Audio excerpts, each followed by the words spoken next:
podcast. Come take this walk with me. Welcome back to the Three Parallels podcast with your host, the Brother Dr. Jason Branch, where we rediscover who we were, embrace who we are, and make room for who we're trying to become. If that is you, you are in the right place at the right time because I'm an executive performance coach. What does that mean? I'm glad you asked. My job is to help you help yourself by becoming the best version of you, which is him, her, or them. All caps, no blue hat. So therefore, many of us live the life of our past selves, who we used to be. And our future self is always talking, but we don't hear them, her, or him, because our old self is making so much noise. And my current self is confused. So my job is to help you unconfuse yourself by figuring out who you actually are. That is it. That is all. Oh, by the way, there's merch. Yeah, you see the shirt, baby. You see the hat. If you can't see it, go to YouTube. If you're on YouTube, subscribe. Okay, so listen, we just gonna get to this show because today we still celebrating Women's History Month, International Women's History Month. I'm still celebrating women for this month period. And on today's show, I got a woman who has been a phenomenal woman throughout our lives, a sister from another mister. And last week I talked about the journey within the PhD program directly within my doctoral experiences.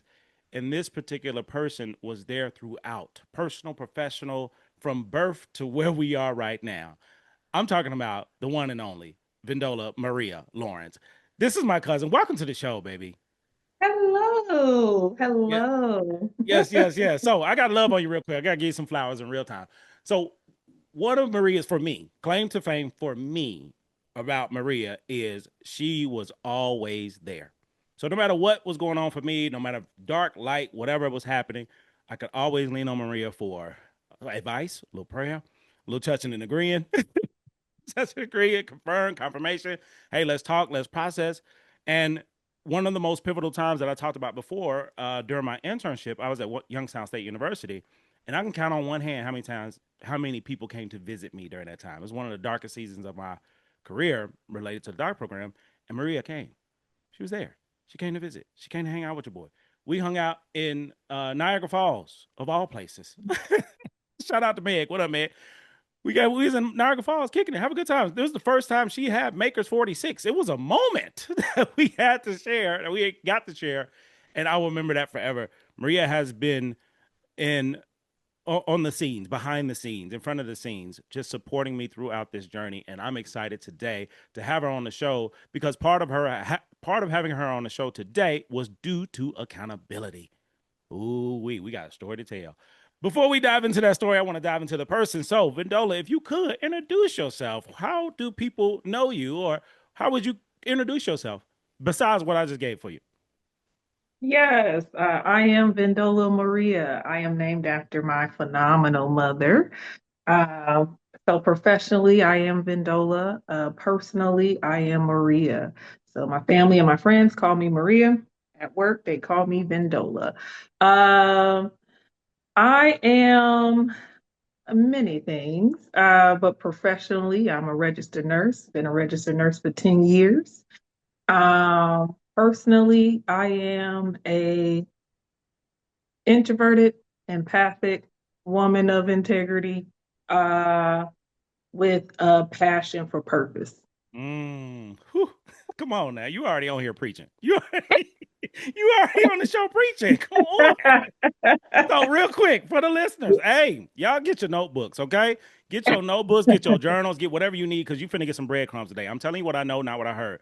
Because Maria has knowledge, has wisdom in so Thank many you. levels, in so many areas, and the things that's going to be shared on here, because I don't know what she's going to say, but I know what she says. So therefore, therefore, I want you to be prepared when it comes. So let's start from the living room, then we go to the basement. Okay. Um, I'm curious to know, like, one of the biggest things for you and I, because there's a time in my doc program where it was reversed, where I was really pouring into you before we Yeah. got to a chance you can pour to me. And that pouring into was when you were in a place and space in your life when you knew you've outgrown your home. Like you knew Mm, like something just I mean I want to be here, but it was just this back and forth. It was a struggle, and it was fear. A part of it related to moving or relocating, and you did something that a lot of people cannot do, which was step outside your comfort zone and just completely move your life with faith, knowing God got me. I'm out. So how did you get to this place of making a lifestyle change or decision that changed the course of your life? Could you tell us more about that experience for you? Absolutely. And yes, like Jason, hands down, like you were a pivotal part of that. Because because when I went to visit you in Youngstown and we went to Canada, you are the that preparation for that is you are the reason why I bought a passport. I never even thought about a Mm. passport. Ooh, come I've on. never even been outside, the United States. So um we have a huge family. And one thing that's beautiful about our family, of course, is not perfect, but we're supportive of each Mhm. other. So we show up and show out when it's time. Um, and Dayton is between, to me, majority of our family is in Dayton, and then the other half is in Alabama. And then we spread out, sprinkled out here and there. So born and raised in Dayton, that's where my family is. That's where my support system is. But I always had a desire to move to the South because I wanted to be in warmer weather. So Dayton, Ohio, it's cold and it's cold more often than it is warm. And I always had a desire to move to a warmer climate. And when I graduated from college, the desire became stronger, but I was like, no, I don't want to be in a new state and a new nurse. You know what I mean? That's too much for me. And so I do remember talking to you about it because when I say God, I believe that a lot of times when you have a desire and then you're met with opposition, the desire will sometimes dissipate. It'll go away. But I feel Mm. like when that desire returns, despite opposition, to me, that's like a desire that God's giving you. And so, you know, I had a desire from when I was in nursing school, like I want to go out, but it went away because I'm like, I'm a new nurse. I got that opposition. Let me figure out my life with nurse and figure out what I want to do. And then I remember talking to you about it. And I'm like, you watch the news and you see in the South people painting the N word on people's garage Yes, doors and yes, yes. because they don't want them in the neighborhood. And I'm like, Mm. I want to do that. And you're like, what? Do this. And then then when I decided to do it, you were a part of that. I'm like, how do you move out of state? I don't even know the logistics of that. Like, and then I started to get overwhelmed with just that process, and that made me want to stay, like just stay. And I had to, go back. I went back and forth with it, but you did help me. You gave me not only did you pour into me back in Canada, because Canada was probably 3 years before I actually moved out of Dayton. Mhm. 3 or 4 years before I moved out of Dayton. You were like, no, you have to see the world. You have to know that there's more out there. And you would tell me like about your college experience of how just being around different cultures and different people and different, things and traveling, how, you just don't know what you don't know. You know what I Absolutely. mean? Until Absolutely. you put yourself out there. So it definitely was a faith walk, a faith jump. You helped me with the logistics of it, like you get a moving truck and you get hire movers, and Mhm. and so and I once I figured that out, Jason, when I say, because my fear was if stuff hit the fan, if Mhm. stuff hit the fan and I don't have nobody to help me, because Yeah. that's dating is where my support is. Like my Yeah. mom is there, my sister is there, my brother is in Ohio, my cousins are there, and it's like I'm gonna be on my own. And when I say Jason, I've been living here for 7 years. I'm a That's amazing. homeowner now. Come on, let's go. Let's go. I wish I had the DJ Khaled little horn in here. Right. Bam, bam, bam, bam, bam. And it's like I wouldn't have known that I could do it if I wouldn't have did it. Come on. Come on. Whoo. Say that one more time for the folks in the I back. wouldn't have known that I could do it if I wouldn't have did it. I Mm. wouldn't have known that, and I knew I could do it. And I moved in with my mom. This is how good God is. I didn't even have a job. Hmm. I left hoping that I'd get a job. Didn't even have a job. I had an interview set up, but didn't even have a job. So I moved in with my mom, and I was just anticipating living with my mom for 3, 4 months. I was with my mom for 30 days. Gone. Mm. Got a job. Boom. Even my mom was like, wait, I thought you was gonna be here a little bit longer. I'm like, peace, gotta go. Hmm. Hmm. Gotta be an adult. Yes, yes, indeed. That's beautiful. So I'm curious, and I really appreciate your authenticity and you sharing the story because your story is a testimony. It's a Yes, it is. testimony, and I want to highlight it because of the work that had to be done in order for you to be done. Come on, Yeah. there was work that had to be done. So I'm Yeah. curious. Two things. First is the work that you would say you had to put in order to make that decision because, like you said, and I'm quoting, I wouldn't have known what I could do until I actually did it. Like that quote, that's a bar. That's a whole bar. And there's a lot of life underneath that. The second part is I'm curious to know, like, when did this happen? How old were you at the time where you recognized, okay, it's time to move and then to move? So, twofold. I'm curious to hear more about that. 25. So 7 years ago, I was probably like 33, Okay. 32, Okay. 33. I'm 40 now. Uh, but when I talked to you about it, and I was just telling you what the barriers were. So at the time when I was speaking to you, I thought I was just like, laying out logistic barriers, racism. Yeah. Oh, yes. uh, I'm a single black female. Uh-huh. I'm be by myself and support and all this stuff. And you said fear, and Hmm. you called it out. That's what it was. And fear is something that I've been dealing with my whole life. I kind of always had the spirit of fear on me, but I didn't recognize that until I was in like my 20s. Went through a whole thing with fear. And so I have been on an intentional journey to identify when fear is present. Hmm. So you can't escape fear, but you can control how fear impacts you, if that Ooh, makes sense. So ooh, I, sometimes I fear, told I told you're y'all. so I silly. told y'all. Listen, I need to tell you something because this is first time on the show. Okay, I need to tell you something.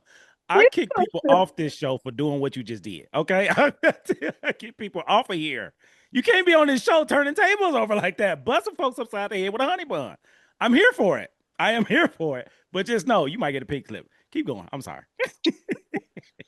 And so I've been on like a personal intentional journey about acknowledging fear, like this is fear here. And I didn't realize it was fear. I thought I was being cautious and mindful, and you were like, that's fear. And I'm like, dang, that kind of hit me in the face, like, dang, I thought I was done with fear. You know what I mean? Yeah, absolutely, And then, absolutely. and I'm like, you're absolutely right. It is fear. And then so things happening, things kind of lined up. Like I said, when it was time, my lease was up.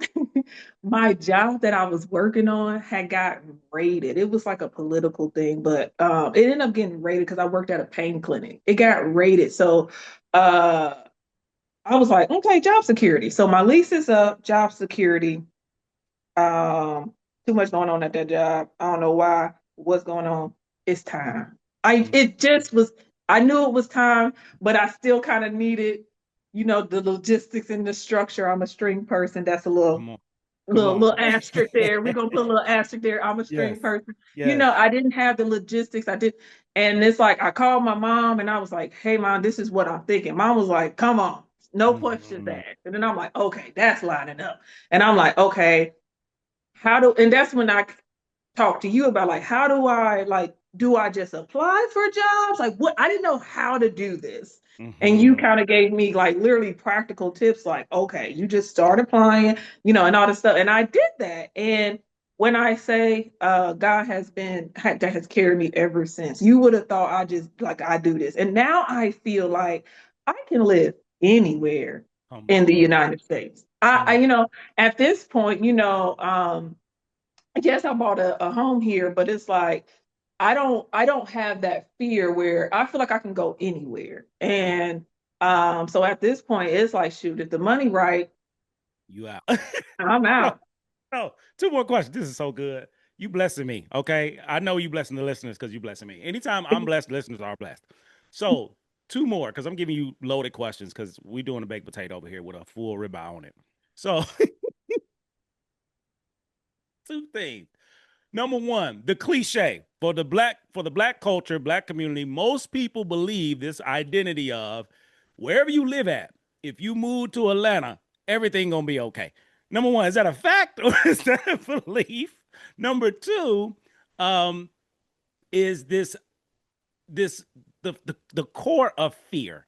Like you recognize I had a spirit of fear. Where do you think that fear came from, and why did it have a hold on you for as long as it did?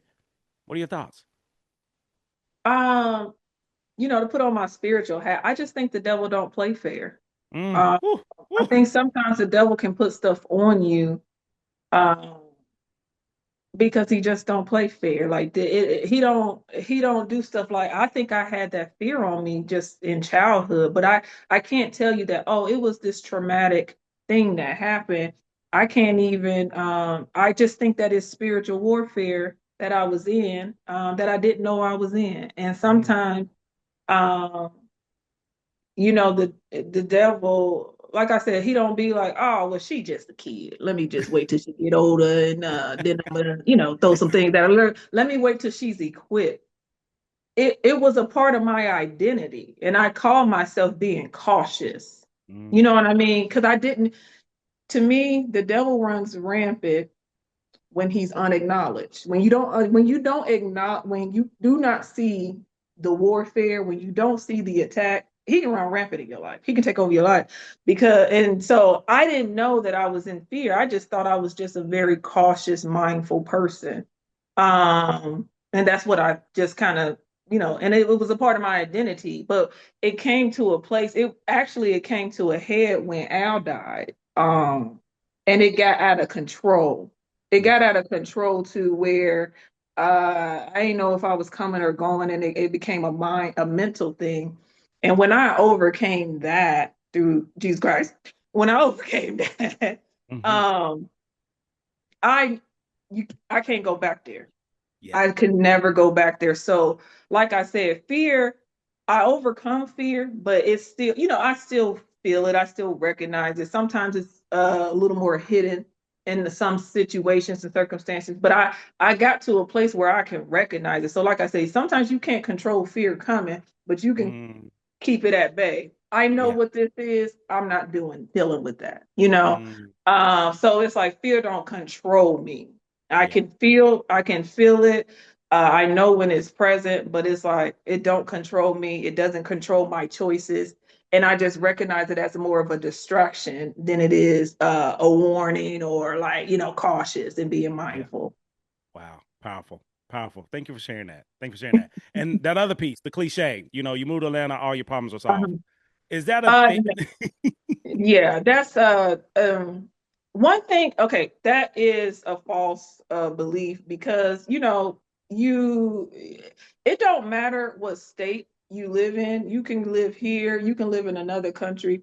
If you have behaviors, you're gonna get you do the same thing, you're gonna get the same outcome. It don't matter where you're at.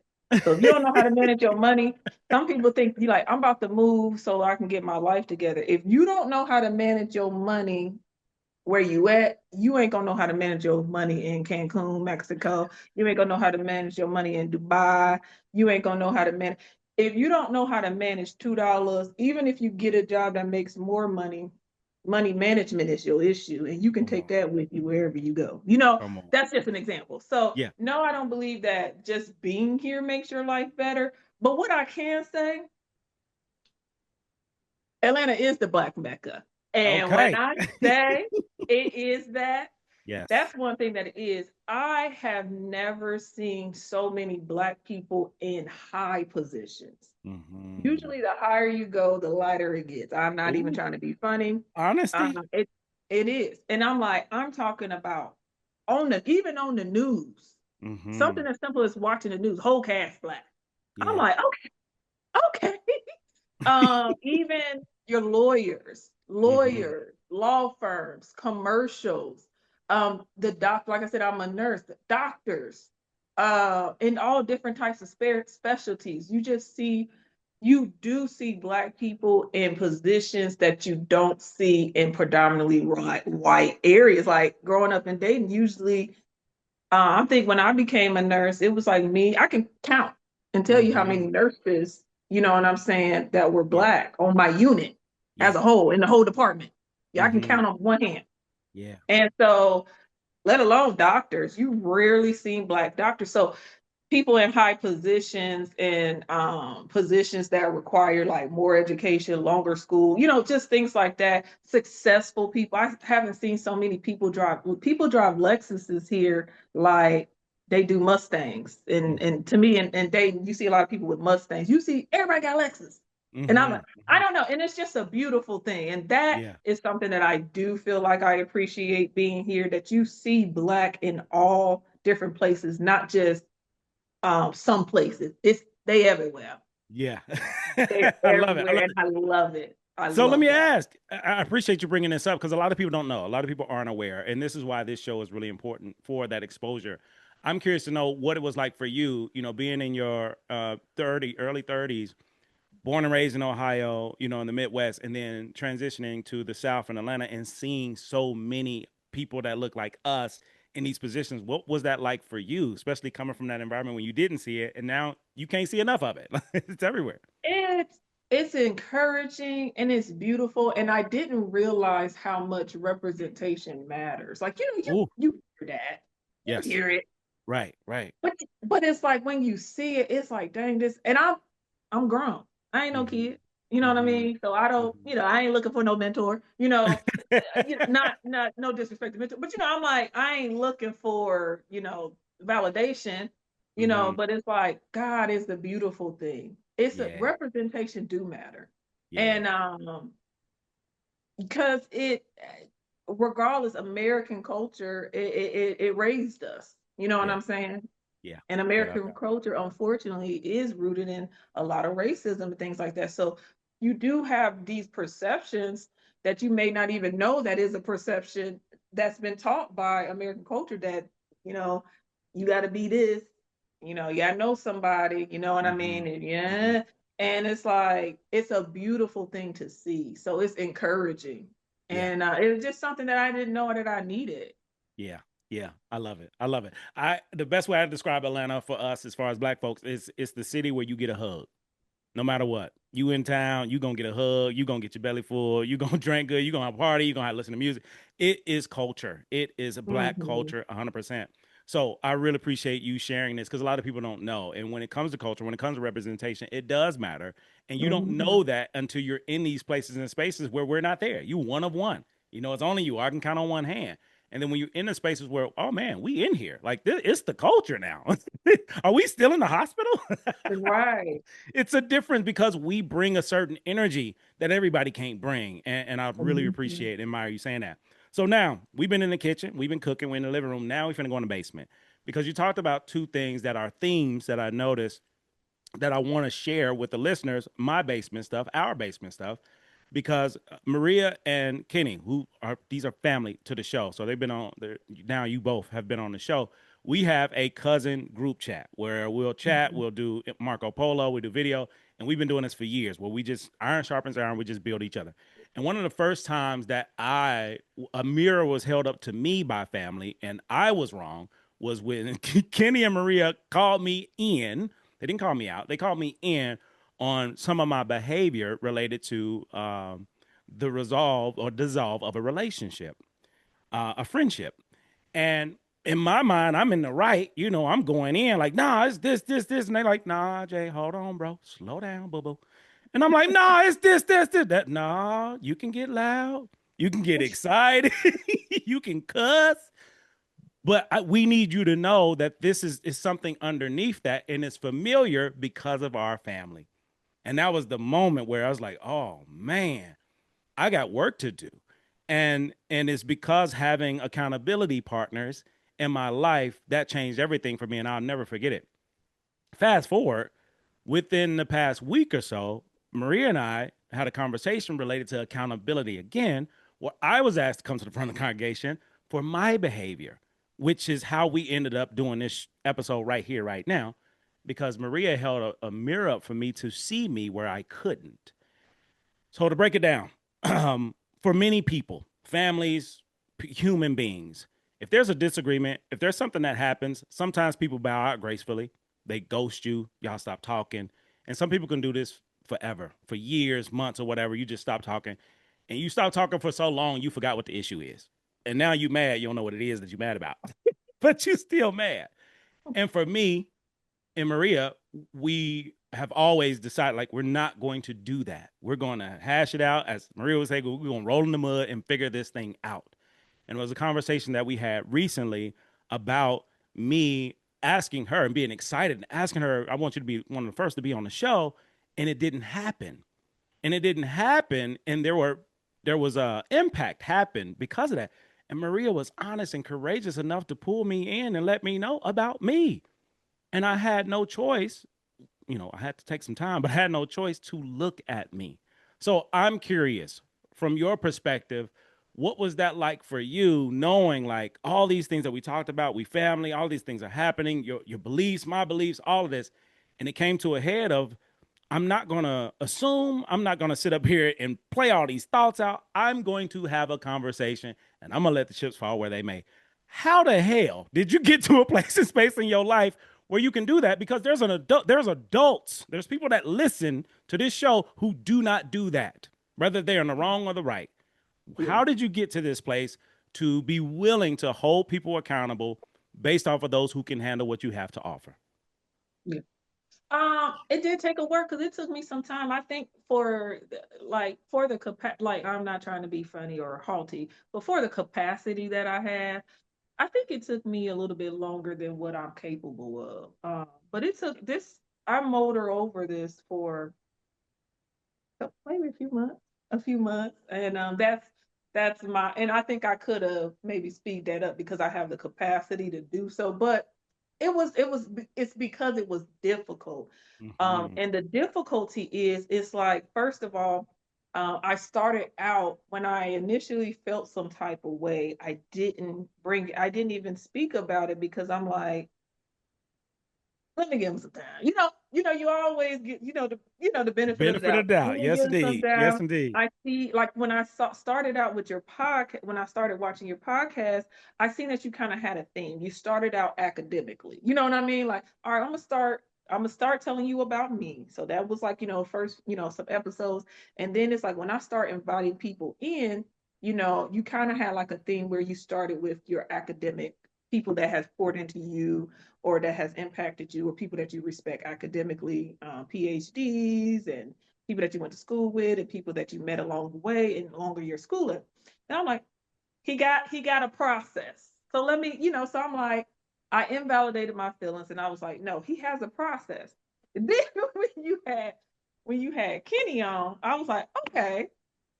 I'm like, okay. So because he said, you and Kenny, y'all gonna be because we got the cousins group, and you were like, you and Kenny, y'all gonna be the first one because this was when you were before you even, had the pieces together. It was just an idea at this point. So then when you had Kenny on, I was like, okay. And then Kenny had came back like, oh, so when you going to go be on the show? And I was like, I don't know.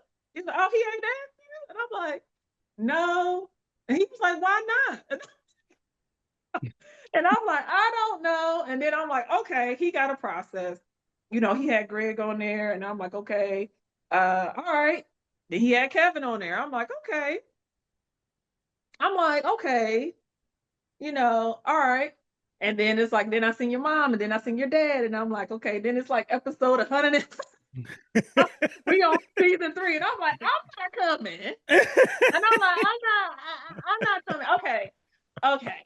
And so I kind of went through like this process, like, okay, but what do you want? Like, what do you Mhm. want? And so I had to figure out, I had to process it because at first I put it behind and it was kind of out of sight, out of mind, like, all right, forget it. We ain't on it. We not bothered.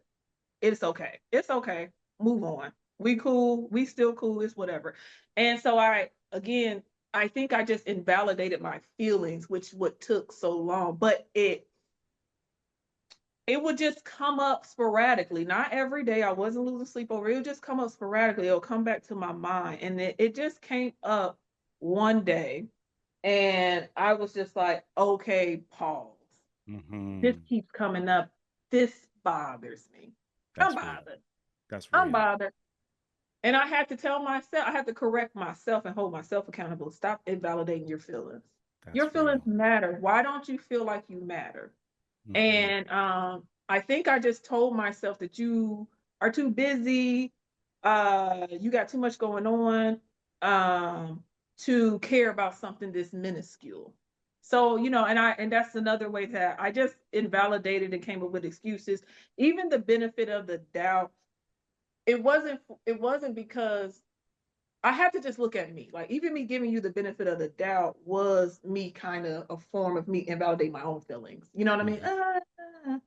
And so that's what took so long. But once I sat and processed, I called you the same day that I processed. Yes. Once I Yes, sat indeed. down with it, it was the Yeah. same day. So that's why I said I have the capability to have a quick turnaround, but I did so much invalidating and I had to deal with me first. So I had to deal with me like, okay, you bothered. Why you bothered? I'm Mhm. like, because I'm bothered because he said it as if it was a form of appreciation for like our place in his life. That's, Mhm. and I'm like, that's why it bothers me. So when he don't do it, is the appreciation a lie? Mhm. That's my Mhm. question. And only Yeah. he can answer that for me.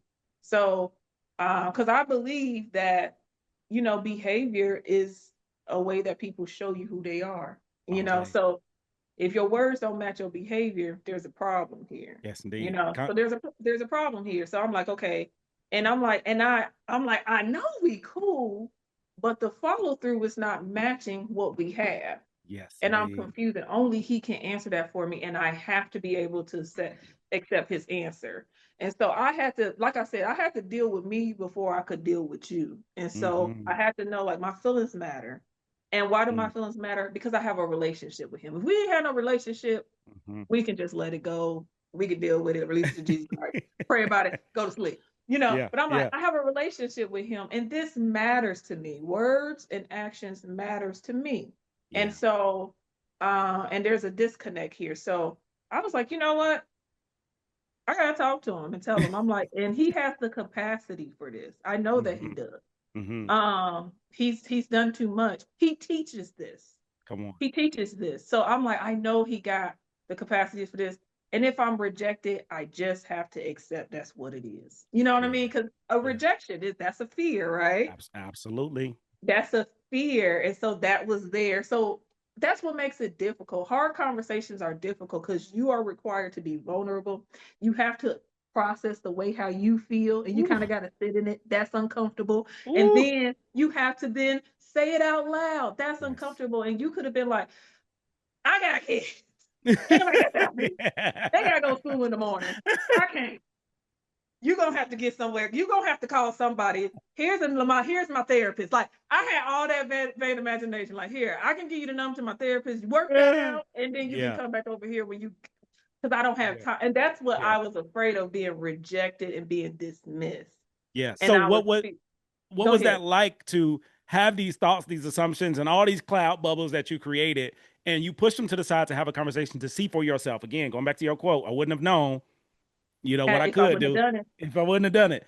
So for you to take that risk and be courageous and bring me in, and what you receive from me may have been different than all the things that you created in your mind, but it connects to the core of, I know my cousin, I know what he about, I know what he does. He teaches this stuff. So what was that like for you with the experience that we actually had versus what you thought it could have been? um, it wasn't as bad. You know, and it never is. It's Yeah. never as bad. Even if it don't go right, just from my experience, it's never really as bad as, and it wasn't as bad. It was vulnerable, but I had to put it to the side because I'm like, this is the work that we done. And it's like, you're not, there's no such thing as having a relationship and thinking that you ain't gonna have to have a hard conversation. Ain't no, that don't exist. And so Yes. I'm like, this is our time. This is our Hmm. time. I'm gonna have it. I'm the one that's bothered. Because this is another thing that I believe, and this is something that I noticed that with my encounters with people don't have the same belief. Uh, if you got a problem, it is your responsibility to say something. You can. Mm.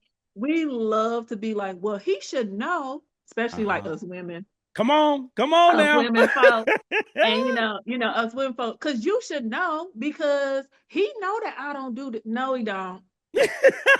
He don't know. You gotta tell, and it's like it is your response. So sometimes Come it's on. easy to fall into being a victim when your feelings are hurt, because it's like, I'm the victim here. He should do the work. He should Yeah. come to me. He should notice that I didn't call him. He didn't. He don't know what's he do, you know what I mean? He should notice that I shifted my energy, and I'm moving different. He should notice. No, you have to say it's your responsibility. You have a responsibility when you're in a relationship. Now, we ain't talking about you don't have a relationship with nobody.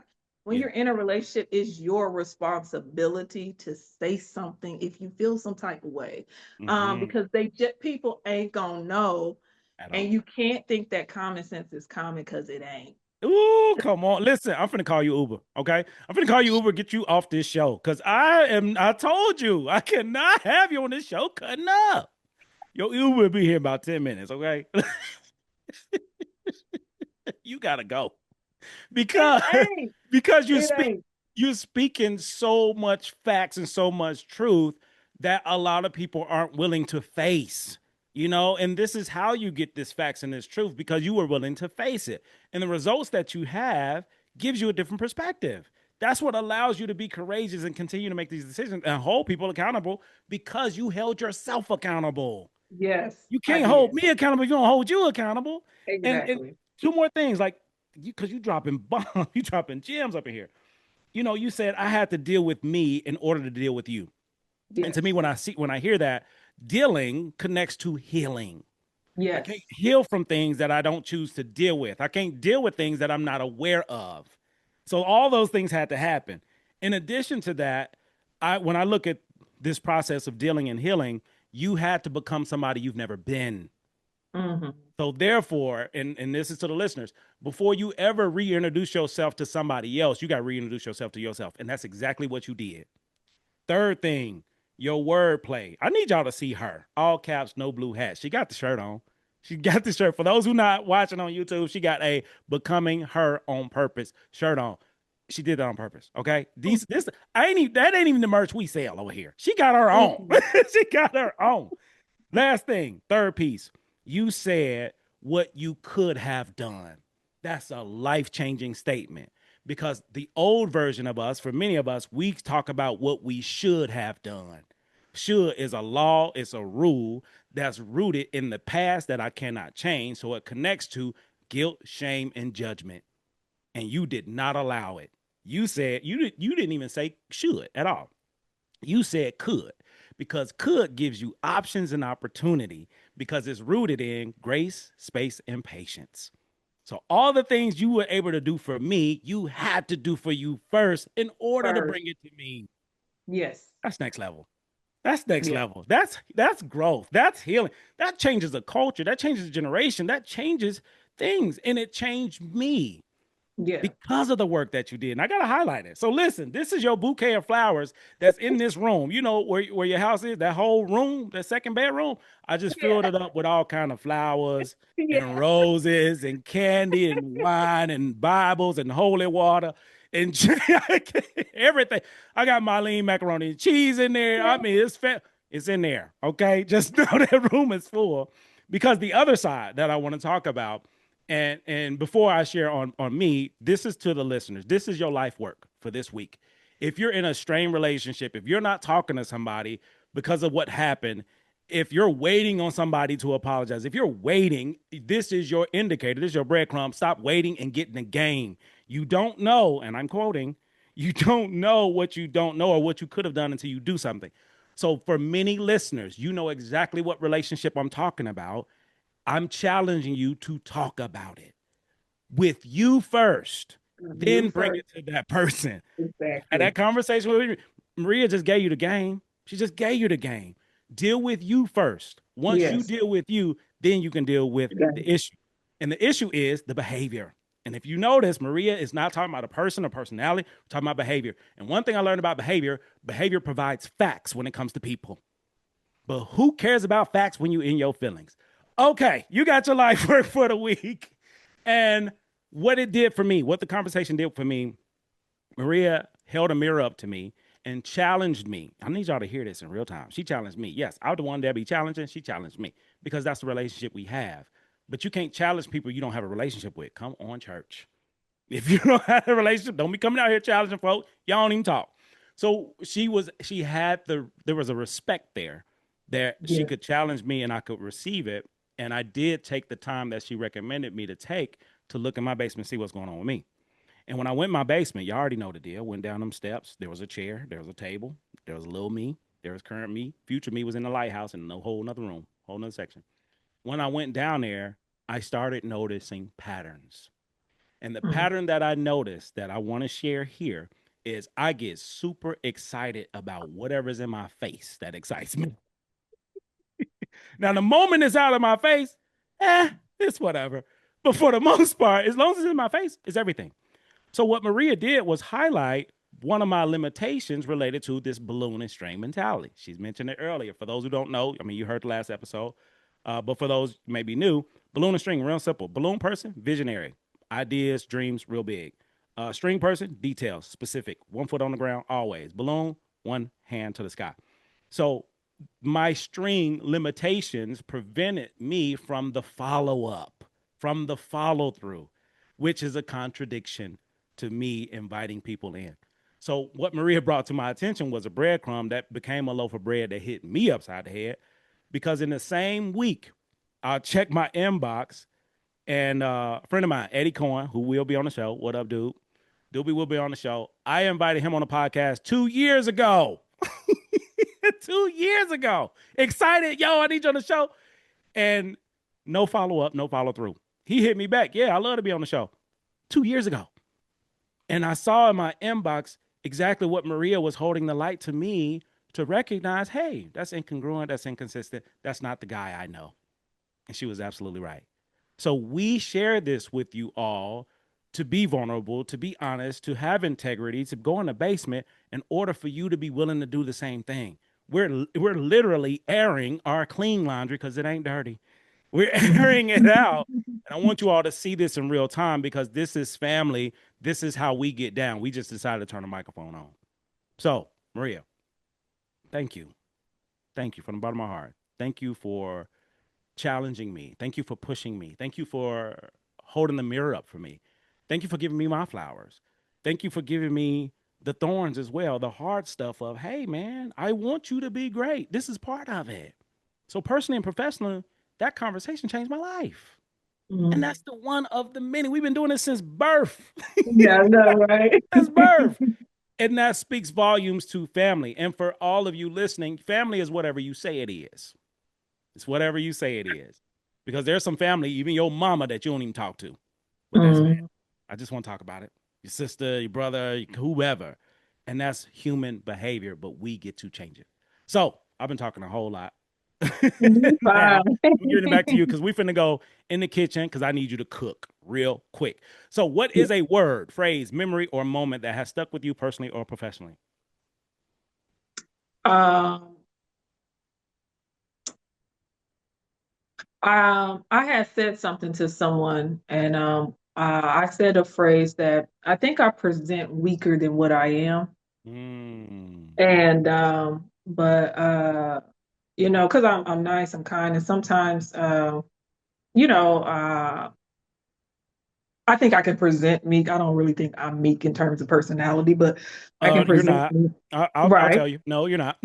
right. But if you don't know me, I think I present lower than what I am, and I think it's okay, but it's just something that I feel like I personally observe because I sometimes feel like people always challenge me or try to humble me because I think they thought, they didn't know that I have the courage that I have. And so uh, I don't know. It's just observation. It's just an Yeah. Yeah. observatory phrase that it put to me, it disarms me.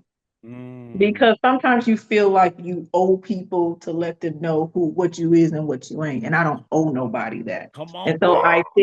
I think that I present, sometimes oftentimes, and sometimes people miss uh misunderstand because you got to put in the effort if you want to get to know me. Come on. You can't just take me off face value and think you know who I am. No, you don't. So it's like, but it's like I don't owe people that. If people want to know who I am, they just have to do the work to get to know me.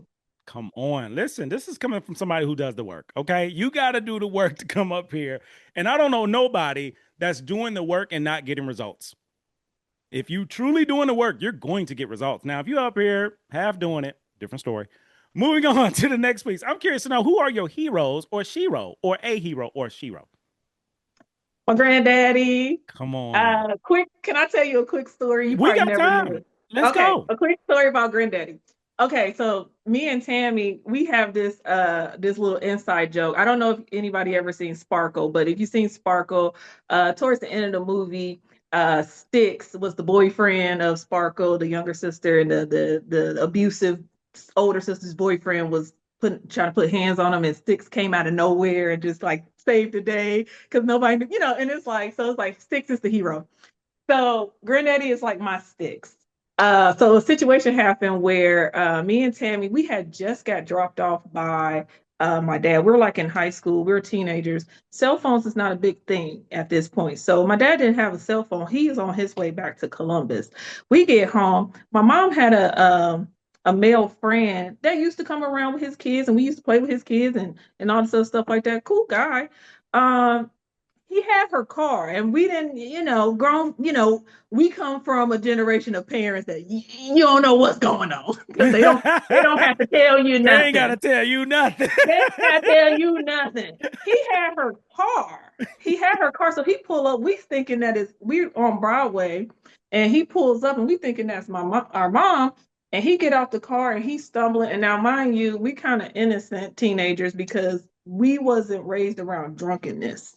So we didn't know he was drunk, but we didn't know that he was drunk. So he just seemed he was off kilter. He was just, walking and stumbling. And we were scared because we like, where mama at? Why he got her car? And what's wrong with him? Mhm. And he was just like, and then he got back in the car, and then he like drove it into that garage in the back of the and we thought he was gonna knock down the garage because the garage was old ragged. Thought he was gonna knock down the garage with the car. We call our granddaddy. Granddaddy, we like, Granddaddy, I feel like he just heard the tone of our voice and he had his keys. Granddaddy showed up in 5.2 seconds. And it's like, and how he showed up. Like, he ain't had nobody with him, no gun, no nothing, just him and his, and Granddaddy's gangster league. Just went up to him. He went up to him. We was looking out the window because we didn't go outside. We was scared because we just didn't know. We were like, where mama at? We like, we don't know where mama at. And he got her car and he's like stumbling. He there. And the man was sitting in the car. I don't know what Granddaddy said to him, but all I know is that man was walking. And Granddaddy had them keys in his hand, and that man was walking. And I ain't seen him. Ain't seen that man. Ain't seen him since. And I'm like, and we like, Granddaddy's 6. Granddaddy was 6. And it's like, that was Granddaddy to me. Like, I just know, like, Granddaddy ran a tight ship. He was a strict, he was a patriarch. But I knew if I needed him, he would be there. Hands down. And he said it and he did it. And we got put in a position to challenge him, you know what I mean? To be what he always said that he was. And he came, period. Yes. Ooh, let's go. Let's go. Thank you for that story. Shout out to Willie C. Griffin. May he rest in peace. Yes, indeed. Big Willie. Yes. Uncle Grip. We called him Uncle Grip. Thank you for sharing that story, because now this is legacy. The story you just shared is legacy. And now we get the inside scoop. So don't be surprised. You at the airport, you might have been in, somebody be like, yo, I heard the story. So you never know. With this show, you just never know. So next thing, before we get out of here, I'm curious to know an interesting fact about yourself that most people wouldn't know about you. I'm funny. It sounds like you kind of surprised yourself with that. Like, I just discovered this. I realized, like, yo, I'm like kind of quite hilarious. Like, I ain't no stand-up comedian because I ain't witty and I'm not quick witted, but I'm like, I think I'm kind of funny. And I'm like, I don't know. I realized that within the last year, like, I'm funny. All facts all day. You actually are. You actually are. We crack ourselves up all the time, whether we by ourselves or Myself together or up. whatever. It don't matter. Don't matter. All right. So last question relates to three parallels: who we were, who are becoming. If you were to describe three versions of you, little you, current you, future you, all hers, how would you describe these three different women? Who I was, I believe that I was a performer. Mm-hmm. I felt like I had to perform to connect with other people. I feel like I had to perform to be liked. I have to perform to be loved. I have to perform to let people know what I am and what I'm not, and all this stuff. I was a performer. Who I am now, I am becoming her Come on purpose. on. I am becoming an authentic Mm, version of myself, and I am unlearning a lot of beliefs that are kind of rooted in lies. A whew, lot of whew. beliefs I'm unlearning a lot of beliefs and unlearning a lot of things that I was told, who because can't nobody tell you who you are. The only thing somebody can do is tell you how I made you feel or my impact on you. But nobody has the right to tell you who you are. That's your work. Whew. And I let a lot of people over my life tell me who I am, and I'm unlearning that. So I am becoming my authentic self. I am walking in my identity, and I'm doing it unapologetically. Who I'm becoming is I want to get to the point where I maturate that authenticity. Because, like I said, I'm still shedding and unlearning things, but where I maturate being my authentic self unapologetically. Either you gonna come over here or you're gonna have to find somewhere else to go. There's just really no in between. And you have to come with because my love language is authenticity, genuineness, and honesty. If you Mhm. don't have that, you can't have me. Woo, You can't woo, have me as your friend. You can't have me as your confidant. You can't be emotionally dumping on me because if you can't, because that's what I'm gonna give you. yeah. And I want that in return. And so that's me living a purposeful life and having purposeful encounters. So when you don't have that, I don't do well with inauthentic people, dishonest people, people that's performing. That's who I used to be. So I can't hang with people that perform, you know? That's it. Oh, I love it. I love it. I'm here for it. Okay, your Uber will be out in about 3 minutes. Okay. Yeah. So, last thing is life work. On this show, we do life work. We don't do homework. Homework, take it home, you do it, you never remember it. On this show, we do life work. I would love for you to share some life work with the listeners, meaning something that can help them pivot. To Yes. me, our life can change at a drop of a hat when you become exposed to something new or different that shifts a perspective. Yes. Perspective shift is a life change shift. So if you're gonna offer something, what would that be? That would be is the better you get to know yourself, the better you will understand the world and the people around you. You have to start with what is your why. A lot of times we do, like I said, shedding things. The only way I can shed false beliefs and sometimes foolishness is I had to go back to see what my why was. Why do Mm-hmm. I do this? Why do I feel like I have to do this? Why do I have an attitude? Why does this trigger me? Why can't I stand when people do this, that, and the third? What is your why? And do the work and hold up the mirror to yourself because, again, you cannot tell nobody who you are when you don't know who you are. You can't tell nobody how to treat you when you don't know who you are. You can't hold nobody accountable when you don't know who you are. So, who are you? And your answer shouldn't have nothing to do with nobody else. You can't be Mike, saying, I'm this because she did this. Who are you by yourself? And what's your why? mic drop. Mic drop. I told y'all. I told y'all she was coming. I told you. Okay. Last thing. If people want to get in contact with you, people just want to be in your space. People want to have lunch with you in Atlanta. How can people get in contact with you?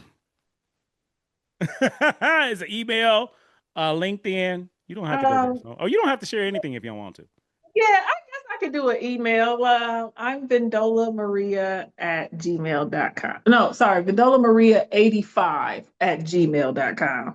Done and done. Yeah. Done and did. Y'all heard it here first. Any last thoughts, final words before we get out of here? You dropping honey buns. You got anything else before we go? Um, Thank you, Jason, for letting me hold you accountable. Because, like I said, accountability is my love language. You can't hold nobody, you can't receive accountability if respect is not there. So, respect helps with reception. And thank you. That shows me that you respect me. Like, you don't just say it. Doing this shows me, or that process that we had showed me that you are what you say you are, and that means a lot to me. That speaks to me. So thank you. Absolutely. Thank you. And thank you for my uh, challenging me to become him because I'm him now. All caps, no blue hat because of the accountability. And because you hold yourself accountable, you help me accountable. And again, I appreciate you. Like the love is mutual, the respect is mutual. I love you and I'm so proud of you. I'm so thankful for you. And I'm thankful for this moment. And we are able to share it with other people, which to me is going to create ripples where people are going to begin reconnecting, reconciling because of what you said, because of what you've Mhm. done. So I need you to know who you are is enough.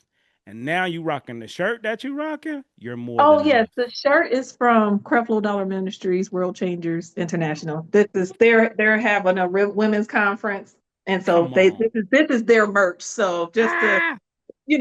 give the praise to the right people. Thank you. Thanks. So it'll be added to the show. So if you want to get some Becoming Her on Purpose merch through Brother Creflo, it will be listed. The link will be listed. So, and if you want some merch from I Am Him, I Am Her, I Am Them, Three Parallels, we got that available too. So thank you all for joining us. Thank you again, Maria, for just being you. This is a moment, this is an experience, and now we're sharing it with others. This has been another episode of Three Parallels Podcast with your host, the Brother Dr. Jason Branch, where we rediscover who we were, embrace who we are, make room for who we're trying to become. If that is you, you are in the right place at the right time. And right now is the best time to get plugged in. You see all the things that's happening, all the things that I'm doing. Get in where you fit in because there's two options on this train. You either roll with us or you get rolled over. That is it. That is all. Peace.